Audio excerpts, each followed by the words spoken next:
stars come to play. He's the biggest of them all. Step back, 4-3. Phoenix forced a turnover at halfway. Oh, yes, sir. Yes, sir. Clock at 10. Adams the off balance. Oh my goodness! Two on the clock. Hello and welcome back to another episode of the Basketball Fix. I'm today's host, Ryan Tucker, and I have with me Josh Higgins and Jeremy Dark to discuss some NBL25 features. It's the New Zealand Breakers today, boys. But before we get into the nitty-gritty about the Breakers, lots to talk about. I just want to hear, boys, how you been the last week and a bit? What's been going on in the lives of you boys? Yeah, mate, been flat out, to be honest with you, mate. It's been a very big last week, and obviously the Olympics are finished off. The Open was walked away with a bronze medal, which was great. The Boomers, unfortunately, didn't walk away with any silverware or medalware, I guess you could call it. But it's been a massive week, obviously, for myself, and looking forward to touching on the Breakers today.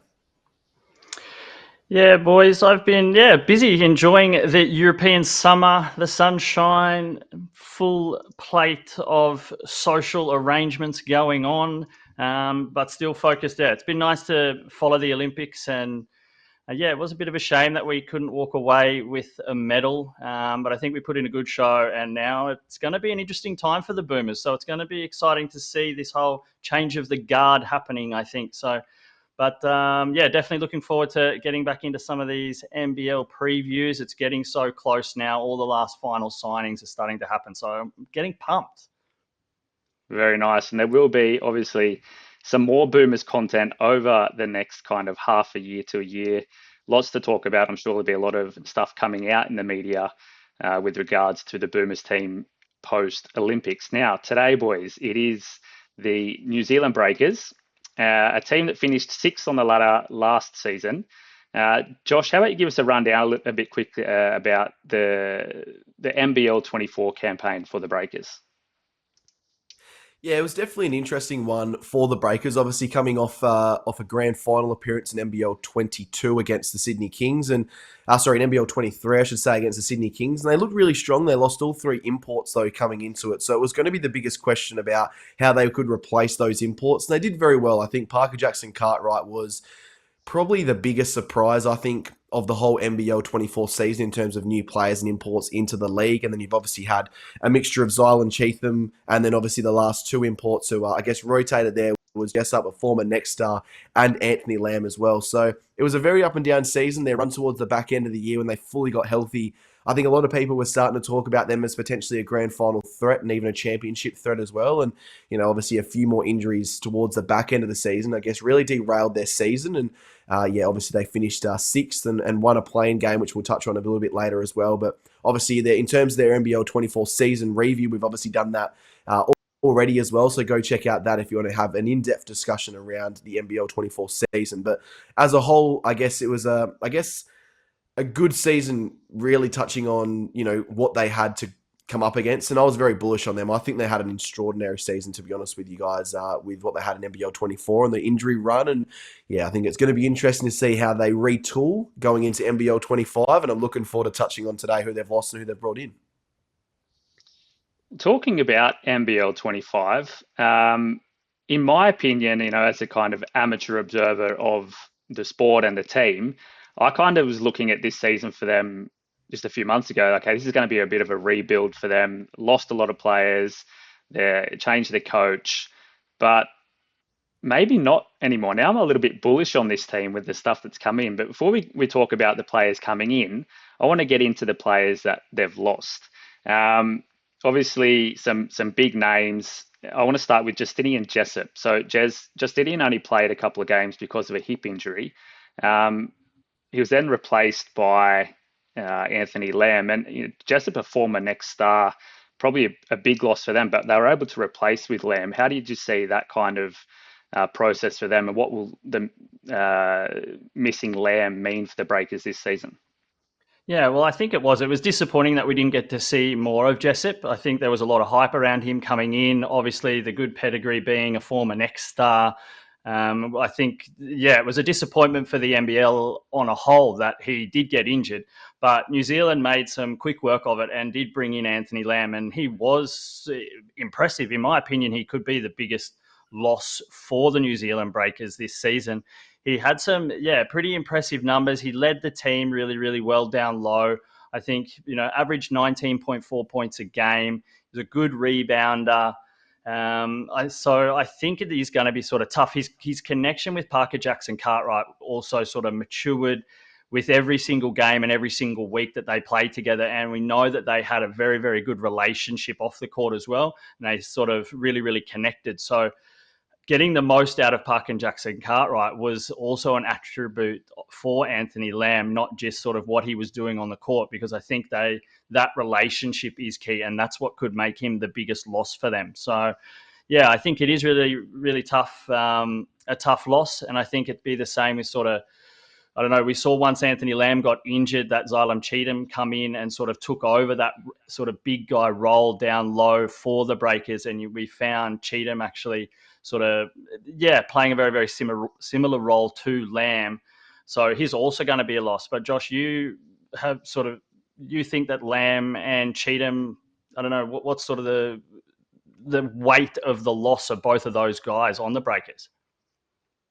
Yeah, they're definitely major losses to the team. You touched on Lamb there, 19 points per game, and then Cheatham's stats, mate, 15.3 points per game, as well as 6.8 rebounds, 1.2 assists. And, like you mentioned there, as soon as, I guess, Lamb went down, Cheatham stood up. And realistically as well, it was the sort of reverse effect when Cheatham went down early on in the season. We really got to see the best of Anthony Lamb, especially after he found his feet. There was a couple of 30-point games, a lot of high 20-point games as well, and he was really starting to shift the momentum for the New Zealand Breakers. But for me, I think the most important player, and I think the biggest loss for them in terms of, I guess, overall structure, what they've been trying to build the last couple of seasons, he's a guy who I know is going to get disrespected by a lot of people this up-and-coming season, purely based, when we look at the statistical value of him, it doesn't look that great, but he was injured a lot of the season. He wasn't really at full health. He'd come back and find another injury, and I'm talking about my man, William McDowell-White. Now, local talented players are very, very hard to replace. Now, he had 9.2 points per game, 4.3 rebounds, and 3.2 assists. Now,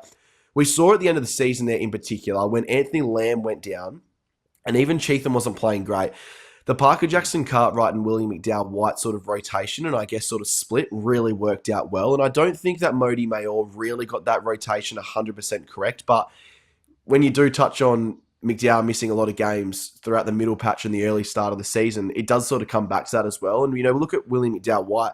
In NBL25, boys, he was an MVP caliber player. I know I've thrown that around a lot in these sort of season previews and reviews, but he was really a superstar talented player, and he's the guy who is going to lead, I think, Australia at some sort of Boomers level in the next couple of seasons. And I think he's obviously a major loss to them. He obviously heads over to Europe, which I think personally would be best for his game in terms of getting him into the NBA, because he's a pass-first sort of point guard who can put up some big statistics and I guess have a key role for this team. But yeah, I just think the way that he plays for this team, it's going to be interesting to see if they can replace him.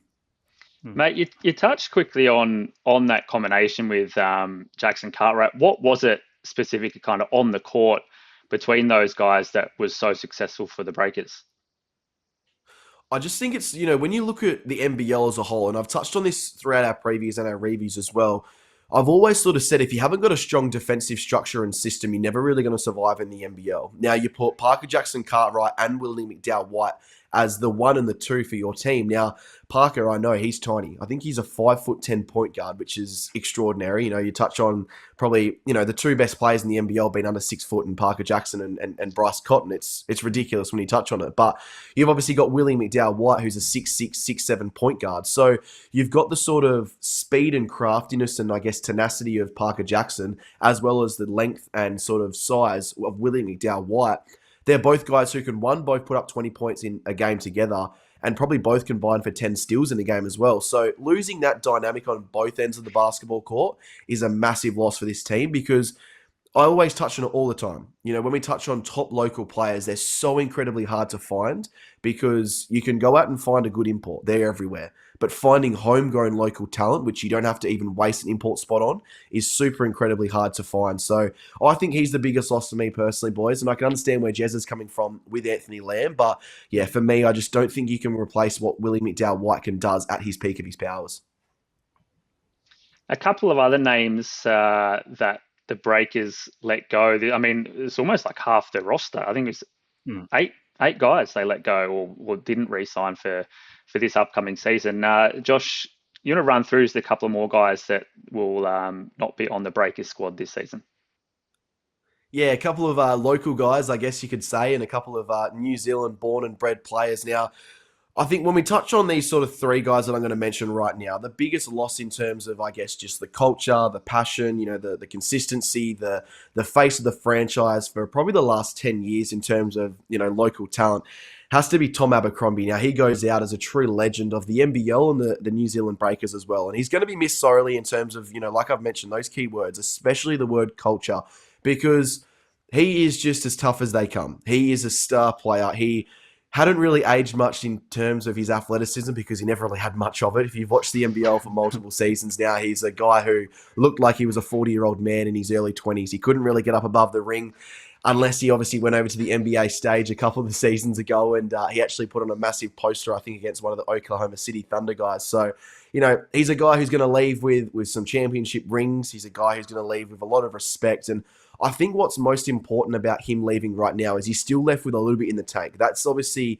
I think, a great thing with players retiring, because you don't like to see these true greats and legends of any particular sport go out with nothing in the tank. It's always nice to see them, go out with a little bit left, and you're left thinking, what could have been if he went for another year? So he's a massive loss, I think, for them in terms of their culture. And two other guys that I want to touch on are both young, talented New Zealand players, Isaiah Le'Arthur and Finn Delaney. Now, Isaiah has gone to the Sydney Kings, which we'll touch on next episode, and he's going to be very crucial for them. I just think when you talk about Isaiah, it's his playmaking and his defense and the ability to knock the shot, which made him such a consistent player, and I think such an important player for the Breakers last season, and obviously for South East Melbourne over the last couple of seasons before that. And then Finn Delaney, I think he is one of the most underrated players in the NBL. I loved him. We call him Finn Diesel over here in the NBL. He's a scorer. He's a great rebounder. He's not afraid to throw some fists around. He gets physical. He gets aggressive.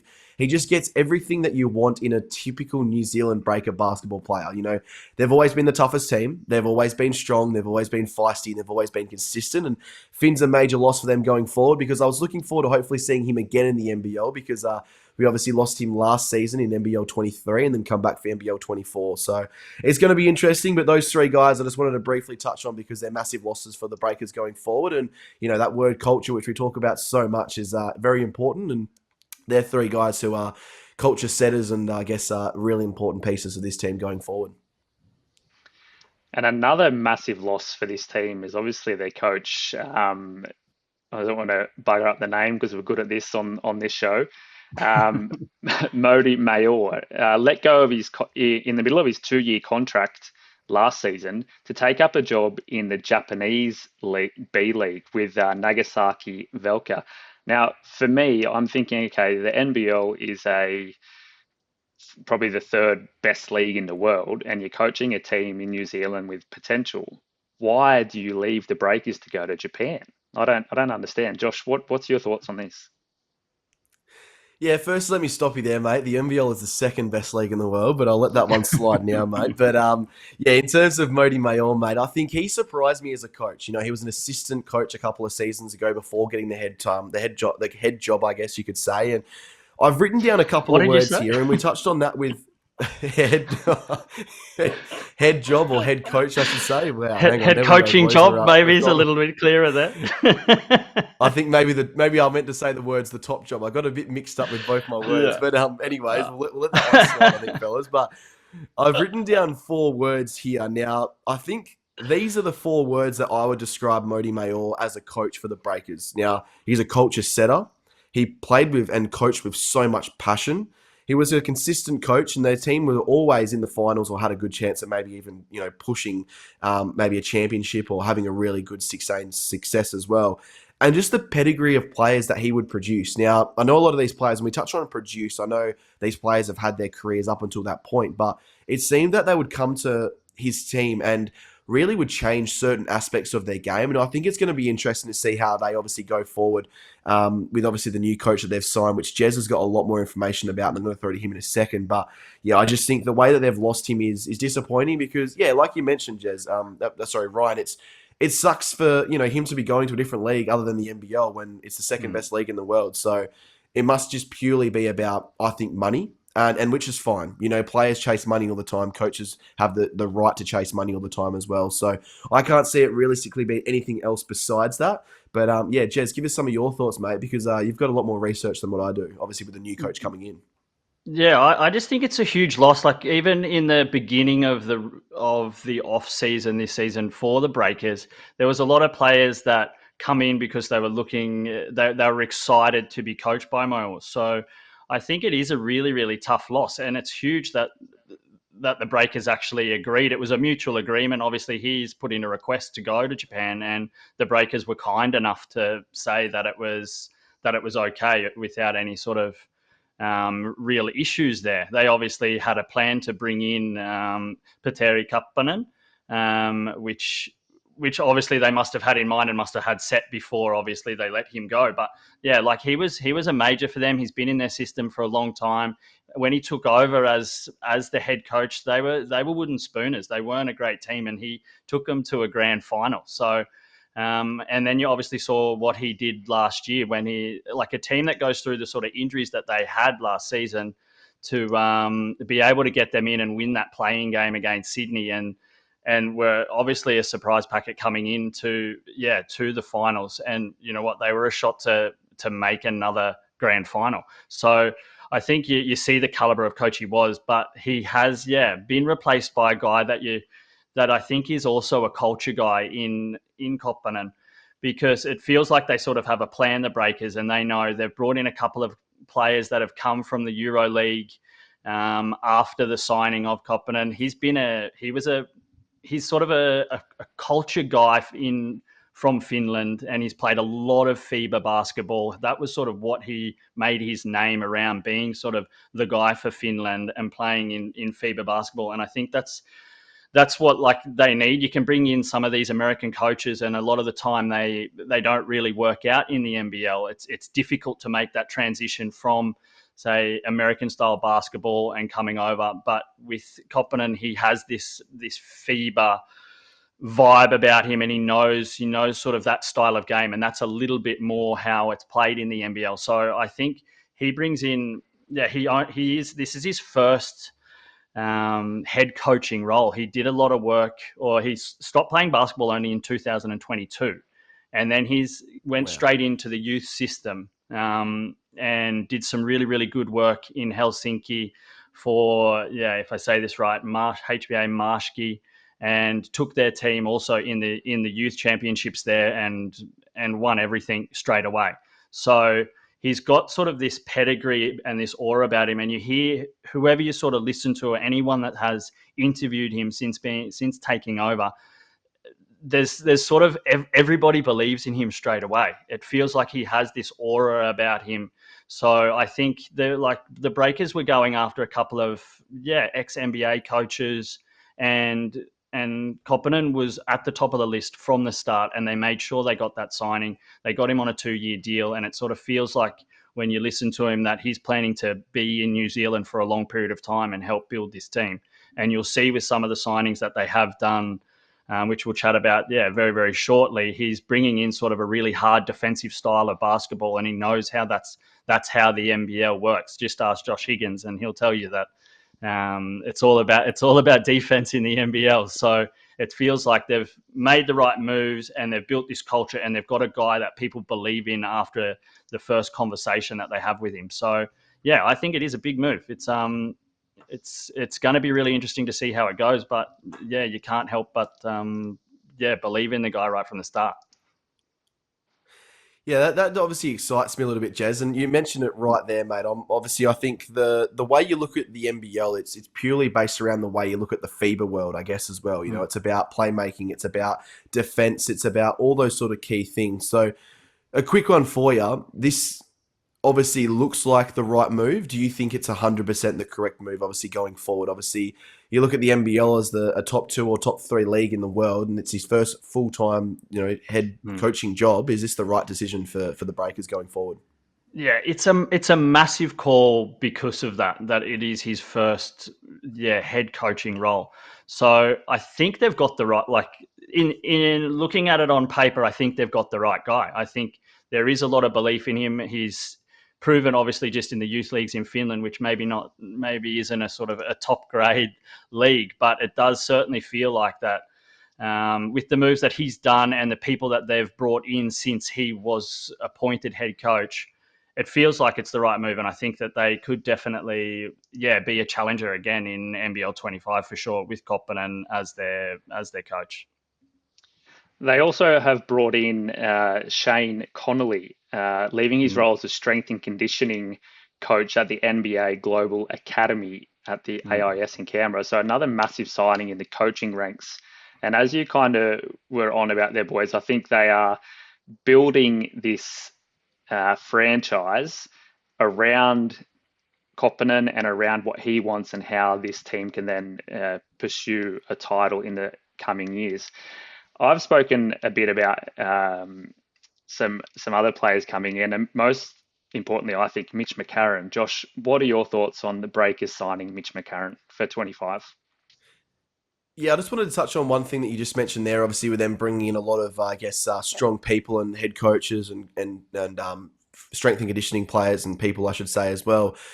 We've got to look back at, there was a lot of talk last season, at the end of last season, or really in that sort of mid to end season, that this team may not be an NBL team this year. There was financial problems. There was multiple different issues that were behind the scenes that we may never truly know how bad those sort of things were going and where those directions were heading. But out of all the NBL teams in the league, the Breakers were hit the hardest throughout the whole of COVID. They were having to live in Australia. They were having to, put people up in hotels in Australia. They were having to, they were the most disadvantaged team in the whole situation because you couldn't just simply fly from, anywhere in Australia to New Zealand. There was obviously, isolation periods. There was all that sort of stuff as well. So it's great to hear from you guys that these people that are coming in are great people and very, very good at their jobs. I just think it's outstanding because the league would never be the same without the New Zealand Breakers in them. They have been one of the staples in the NBL for the past 20 years. You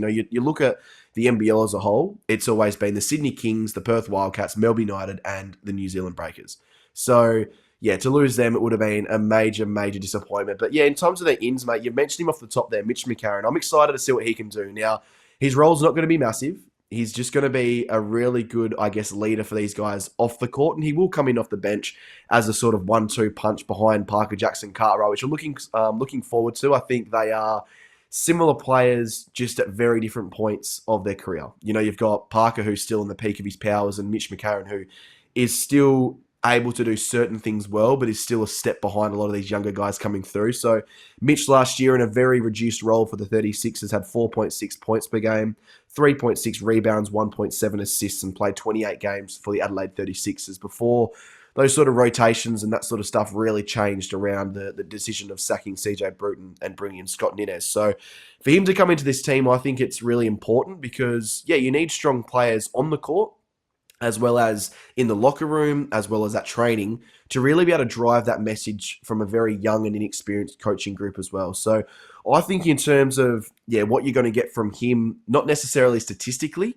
but obviously leadership and tangibilities and all that sort of stuff as well. I think he's the biggest signing for sure. But Jez, I'm going to throw a name to you, mate. He's a guy who averaged 8.5 points per game last season to go with 6.4 rebounds, 1.1 assists, 48% from the field. He was a guy who left his NBA dreams in the sort of shadows throughout the COVID period and invested a lot of money in cryptocurrencies and lost a lot of money in that sort of stuff as well, and thought he was going to be a multi-millionaire, and it didn't really work out. But he's a very, very talented basketballer. I'm speaking of Jonah Bolden, mate. What are some of your thoughts on him? Because it's a big signing. Yeah, man, I think it is a big signing. He obviously coming from Sydney, it sort of felt like he was playing like 18 minutes a game for the Sydney Kings and putting up those numbers, which are okay. But I think the main reason, the most important part of the signing for him is definitely his ability to be able to put up points, but also to put up rebounds. I think the Breakers were the worst rebounding team in the NBL last year by a long shot, by an average of 5 rebounds per game. So that's pretty huge if you put it into perspective that it was 30.4 rebounds, and then up to Cairns, who were 35.8 per game. So I think it's important that they found some players that could have a presence under the rim and can get them rebounds, because it was sort of a part of their game that really did hurt them. They were still one of the best defensive teams in the league, but couldn't rebound. And it's usually sort of goes hand in hand.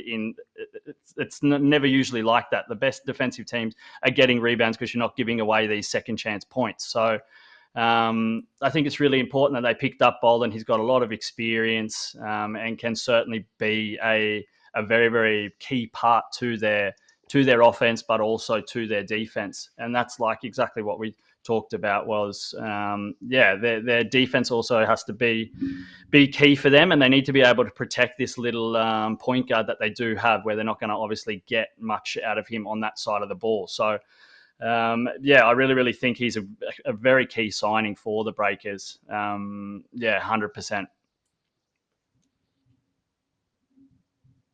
I think we might have lost our co-host Josh here, but I'm wondering, Jez, the thing you mentioned there about the defense and the rebounding not going hand in hand for this team. Do you think it was a coaching decision that, we're not focusing on getting those rebounds, we're going to get back and set our defense? Because I know my lovely LA Clippers, back when Doc Rivers was coaching, he would just say, don't worry about your offensive rebounds, don't worry about getting up on the boards. Even though they had, some very good rebounders in DeAndre Jordan and Blake Griffin, they just didn't prioritize getting rebounds. Do you think it was a coaching decision here, or just the manpower under the rim wasn't enough? No, I like it. You could be onto something. Obviously, the offensive rebounds were a part of it, but they were the worst team in the league in both offensive and defensive rebounds. So, maybe they weren't chasing the offensive rebounds as much, but I think when it comes to the defensive rebounds, they were still, how is it? Yeah, still like 2 rebounds worse off than any other league any other team in the league. So it could definitely be that style of play, but I think by bringing in Bolden and also Freddie Gillespie, who we'll chat about very shortly, I think they then have that option, and they can definitely box out down there and make sure that they are not giving away too many second chance points. Yeah, and one thing with Bolden as well that I'm looking forward to seeing is I think him taking that next step back in his development to being a premier player. Now, I think one thing that's going to be exciting for me is when I look at Bolden, I look at him as the perfect piece to put with Parker Jackson Cartwright. I think when Sydney succeeded, it was really when I think, Parker, when Jalen Adams, I should say, and Jonah Bolden worked well together. They were a nice little pick and pop little duo, and he would set the hard screen. He would fall back to the 3-point line and hit that shot very consistently. Now, as a Perth Wildcats supporter, I saw it happen in front of my own eyes in my own home stadium. He was knocking down. He had about 24 points against the Wildcats, and they were pretty much all from the 3-point line. So I think what he's going to be able to produce with Parker is going to be outstanding. I think it's going to be incredible because he's a very good inside and out scorer. But I just think it's an incredible signing for them in terms of a local talent, and I'm looking forward to seeing what he can do. But another guy that I want to touch on in terms of, like you guys have been talking about there, and I've heard majority of it, is the rebounding game. So obviously they've needed to address that issue, and I think one guy that has been criminally underrated, and it was his first professional season last year, and that was Sam Menenga, so a former Cairns Taipan who has come over to the New Zealand Breakers, a former New Zealand boy, or not a former New Zealand boy, but a born and bred New Zealand fella, and he is as big of a man as you will ever see as an early 20-year-old. So he's not going to be afraid to throw some massive games around. So you look at his statistic last season, 6.8 points per game, 3.9 rebounds per game, shot at 47% from the field. When we touched on the Cairns Taipans, I also mentioned that he went to Davidson University. He was one of the top 3-point makes for his whole career. I think he sits second only behind Steph Curry. So, you're talking about a center who can, knock down the 3-point shot, has a really good inside game, and as well is capable enough to put some massive rebounding games together. So his best game last season, I got the statistics here for you guys, 22 points, 11 rebounds, 1 assist in 21 minutes of play. So that's what you're going to get out of Sam Menenga, potentially, if you give him this certain role. He's not going to be a 20 and 10 guy in the NBL, don't get me wrong, but he could be a guy who's looking at maybe a 10 to 12 point per game scorer with a 6 or 7 rebound, sort of average as well. So I think if the Breakers are looking at that from him and he achieves that, they'll look at that as a massive steal coming into the NBL25 season, and he'll definitely address a lot of these issues which we've been touching on. Josh, Jez, another big name in Freddie Gillespie. What do you got to discuss about this guy? Yeah, I think he's going to play a really, really similar role, probably with Menenga. You would think that they will go a little bit hand in hand and switch out each other. Like Menenga obviously gives you a little bit more of that attacking side of as a big center down low. But I think when it comes to defense and when they need to be blocking out and shutting down their opposition, I think we're going to see a lot of Freddie Gillespie. He's not really a known scorer, despite having a sort of pretty decent percentage when it comes to shooting, but obviously they're sort of close range tip-ins and things like that. But I think he's going to be brought in a lot for, just that. He's got a massive wingspan. He's a big beast. He's like 6'9", obviously a huge wingspan, and can be an extremely big presence down low and in the paint for the Breakers. So I expect him to be, working with Menenga in that role. I think when they want to be putting on points, we probably will see a little bit more of Menenga. When they want to be sort of shutting down their opposition, we're going to see a whole heap of Freddie Gillespie and his dominance sort of in the paint. He comes from playing like a lot of EuroLeague stuff, played for Bayern Munich, and which is a team which Koppinen played for when he was a player. So I think he was one of the first signings that come in after Koppinen was signed, because they obviously have had an eye on him. He played a little bit even for the Orlando Magic, Toronto Raptors, but never really got past that sort of two-way deal. So I think there is a lot of potential in Freddie Gillespie that the Breakers organization does see. But it's obviously, as it always is with these imports, I think you've got to wait and see until they get here, and then we'll see what sort of happens there for Gillespie and how well he fits into the league and can make that transition to NBL basketball.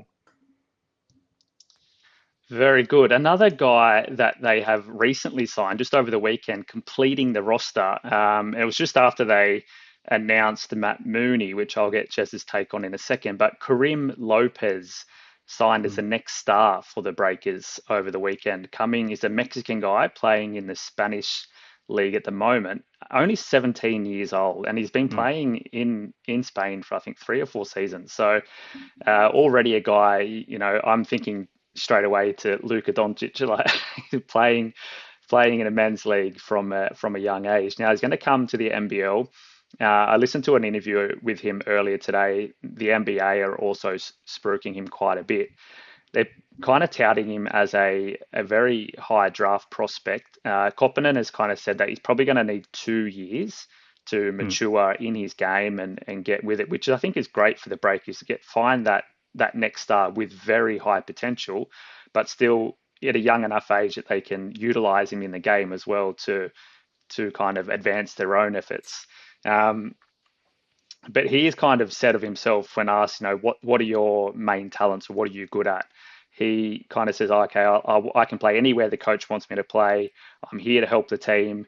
If I was to put a number, I may be like a 2 or a 3, but I can do anything. I love passing and I love getting around the ball. So I think Karim will be a massive influence on this team with his energy. And as you kind of alluded to with McCone, you have the old guy, and now you have the young guy.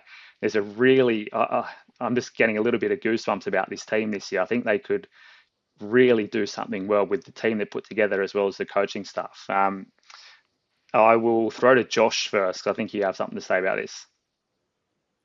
Yeah, I just got something to sort of talk about when we touch on next stars. And, we did obviously an NBL show before we started doing these previews where I sort of touched on, maybe the top team's only been allowed to get the next stars or getting that first grab at those next stars because they're a team that's going to be able to contend for championships or finals and give these guys the best possible chance to win, learn how to win, and play in successful organisations. Now, the New Zealand Breakers, I think, have been the staple of the Next Star program since its inception all those years ago with LaMelo Ball and RJ Hampton. So let's just touch on, obviously, the 4 Next Stars who are the most notable Next Stars from their franchise, who have all gone on to be first rounders or very early second round draft picks. So they started off with RJ Hampton. I believe it was a pick 6 or 7 back in that first draft. They then went on to have Usmi and Jiang, who went in the first round to the Oklahoma City Thunder a couple of seasons ago. They've had Ryan Rupert, who's gone on to go to be a first rounder as well. And then obviously, most recently, they had Muntus Whoops the Vicious, who didn't get drafted, but will, I think, play in the NBA at some stage. So we're starting to see this pedigree, obviously, of really good development and good developmental coaches at the New Zealand Breakers. And I think it's going to be a great step in the right directions to get another top young talent coming over to the New Zealand Breakers, not having the stress of being on the main island and just being able to play his basketball in front of some very loyal and excited New Zealand Breakers fans, because it's a great franchise to play for, and I'm looking forward to seeing what he can do because, by all reports and what you've just said there, Ryan, it sounds exciting. Guys, I know we're really short on time, but I just want to get a quick kind of thought. The Breakers continually going to the US for those preseason games. Is this something that is playing into this Next Star kind of project and why they're being so successful in their Next Star project, Josh? Didn't think of it in that sense, mate. I've just got my sort of queries and questions on the NBA, NBL preseason games. I'm not a big fan of them, but yeah, maybe potentially it is, mate. I think they go over there and they attack these young guys and they get them in and they do very well, but it's maybe that as well as they've proven to these Next Stars that, hey, we can develop you guys at a very young age and you can get drafted from our franchise. So I think both of them go hand in hand. And yeah, I think it's a very good sort of talking point to touch on. Yeah, I don't know. I think definitely it has its play. I think they go there, they put up a very, very organised front. Like we said, it feels like for a team that's been as strong as the Breakers and so influential, it feels like their front office has it together. And if you compare it to, say, a club like the Adelaide 36ers, it's a very different type of front office that has some stability. And yeah, I really, really think that plays its biggest role. They can go there, they show that they can go to the US and get all that organized. Plus, they, like we said, they have the pedigree of Next Stars and have got some, great stuff. So yeah, I definitely think it is a plus, but it certainly does hurt when the season does come around and they've got to travel back and forth to the US after playing 5 games. So I don't know where you find the balance there. It's a very tough call. Yeah. Jez, you had a bit to talk about with Matt Mooney coming into the team as well. Yeah, obviously Matt Mooney is a pretty big, important signing, and yeah, we're obviously pumping out a lot of new signings for them, and which brings in a whole new challenge in itself with the Breakers. But yeah, I think we definitely have to touch on Mooney. He's probably going to be. It's going to be really, really interesting to see how he goes with Parker Jackson Cartwright. I think they're really looking for a 1-2 punch with Mooney being there. He averages between sort of 10 to 12 points, 2.5 rebounds, 3 to 5 assists per game.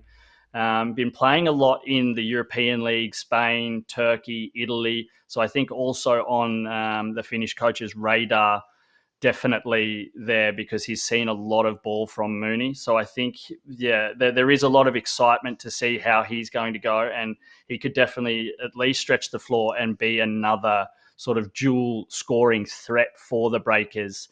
So yeah, I think he is a big time signing and has potential, but it is also that really sort of tough call with getting in imports and knowing exactly how they're going to perform. It's always up in the air there. So, but I think he definitely has the potential to work really, really well, and they could be a really, really quick scoring team with both Parker Jackson Cartwright and Mooney finding space and scoring. So. Well, kind of on that topic there, we look now ahead to the coming year and we had some thoughts about, okay, what do they need to be successful in NBL25. And Josh, you alluded a little bit to that, needed to find some help for Parker Jackson Cartwright. Do you think they've achieved that? I think they have in some senses, but not in some as well. So I just think the way that we've been talking Sit about on a lot the of these fence, players, mate. I know it's such a sitting on the fence sort of. Yes, Typical exactly Perth right. Wildcat. Yeah. I just don't. I'm not. I'm just not sold yet. So I just think what they've lost is all NBL player caliber player in Anthony Lamb and William McDowell White. So are these guys that they've brought in, top 5 to 10 players in the NBL? I'm not sure just yet. So I've got to see them obviously play because, when we're touching on, Lamb, Ethan Cheatham, William McDowell White, they are star level players, if not superstars in the league. So you've lost an all NBL first teamer in Lamb and obviously, like I've mentioned, William McDowell White, Cheatham, blah, blah, blah. But have they replaced that? I'm not 100% certain. So it's going to be interesting. I think Parker does a lot right. And I think it's sort of smart, I guess, bringing him as the only import left because then you get to fully build this team around him. And now with obviously a season under your belt as a franchise, what his weaknesses are, but what his strengths are most importantly. So we all know what it is. He's an outstanding playmaker. He's a 20 to 25 point per game scorer. He's a great defender.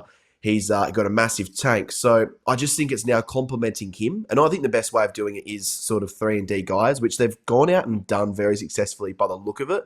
And obviously with the guys that we already know in the NBL. So I think they've had, I'm gonna get off the fence, but I think they've had a successful off-season. But I'm not sure the quality of players they've brought in if it's going to match what last season's was. Jez, before we give our grade for the off-season, did they address the rebounding needs that they had from last season? Yeah, I think so. I think they brought in on the defensive side of the ball. I think that they have definitely addressed that. They've brought in some really, really key defenders, and I think people that Koppinen has faith in and has seen probably has that lot of inside info from the European leagues and found some guys that he really, really wants to build his defense around. But yeah, same as Josh, I think on the offensive side of the ball, I think it's unknown until they play their first few games and work out their system. I think it's really hard to tell if they have brought in the right pieces to help Parker Jackson Cartwright. Mate, while you're there, give us your off-season grade for the Breakers. I'm going to say a B plus. I think a lot of it has to do with the organisation and bringing in the right coach and bringing in some really key defensive players. But yeah, it could have been gone into the A's if we knew a little bit more about how their offense is going to run. I'm also on the B plus. I think the addition of the coaching staff, I think they have addressed their rebounding problems, and I think the kind of spread of talent that they have in the team, as well as having those local players, is going to work wonders for them. Josh, your grade. Yeah, a little bit more of a Debbie Downer compared to you guys. I've given them a C grade. So I just think it's hard to sort of see what this team is going to achieve this season in NBL 25. They've obviously had to pretty much reset everything. So you've lost one of your star imports. You've lost a top 5 player in the league. You've lost probably one of the more premier local players and your coach. So there's going to be a massive shift in terms of culture, momentum, leadership, all that sort of stuff as well. So it's going to be interesting because, like I mentioned earlier, unless I have seen it with my own eyes, I'm a little bit skeptical on this team because there has been a lot of player movement. We touched on 8 players out of a 12 to 15 man roster have left this team. So there's a massive void left because there's not that Abercrombie, there's not that Finn Delaney, there's not that Isaiah Leartha, there's not that true Kiwi sat there ready to show these guys what the New Zealand way is. So I've still got my questions. That's why I've given them a C grade. Okay. Well, next episode, we will be talking about the Sydney Kings. But Josh, you have a bit of info and news about the Basketball Fix media conglomerate that we are at the moment. We have lots going on, but a new segment or new episode coming up. Yeah, definitely. Obviously, flat out with everything that we're doing at the moment. But what I'm going to be doing is sitting down by myself once a week, and this will be uploaded every single Friday and touch on the top 5s of the week. So there's obviously been a lot of stuff that has been happening over the last week and a half to 2 weeks. So the first episode, I'll have a bit more free reign and be able to touch on a lot more. But the biggest thing I think, which we'll touch on, which give a little bit of a shout out and a little bit of a teaser to that episode, will be the sacking of Adelaide 36ers coach Scott Nitez. So make sure you check that one out. That will be out Friday, and they'll be going forward for the rest of the NBL season as well. So what do we got now? We've got the weekly pod, previews, reviews, fantasy. What else we covering? Where are we? We're all We're over it. We've got our everywhere. websites, we've got our feature articles. We are just Radio pumping station in out Perth. content. Yeah, starting to load up on social media with more social media content on Instagram and Facebook. So we're everywhere, boys, in NBL25. Josh, I where do you just think find the us biggest on the thing for our socials? listeners. Yeah, so obviously if you guys want to follow us along and follow what we are talking about and obviously get more content, make sure you check us out at the Basketball Fix on wherever you get your streaming services, whether that be Spotify, Apple Podcasts, Google Podcasts, wherever you listen to that. Obviously check out our website, www.thebasketballfix.com for all the latest news, articles and topics. And obviously check out our YouTube channel as well. Now, very soon we will be having a weekly episode on 91.3 Sport FM over here in Perth, which we're looking forward to as well. That'll be 6 p.m. on a Tuesday, straight after Sports Drive with Matt Grublich, who we spoke to early on in the season as well. That is awesome. Basketball Fix on the up and coming. Well, guys, that's it. Thanks for hanging around today. And obviously, we hope you have received your basketball fix. With stars come to play. He's the biggest of them all. Step back, 4-3. Phoenix force a turnover at halfway. Oh, yes, sir. Yes, sir. Clock at 10. Adams the off balance.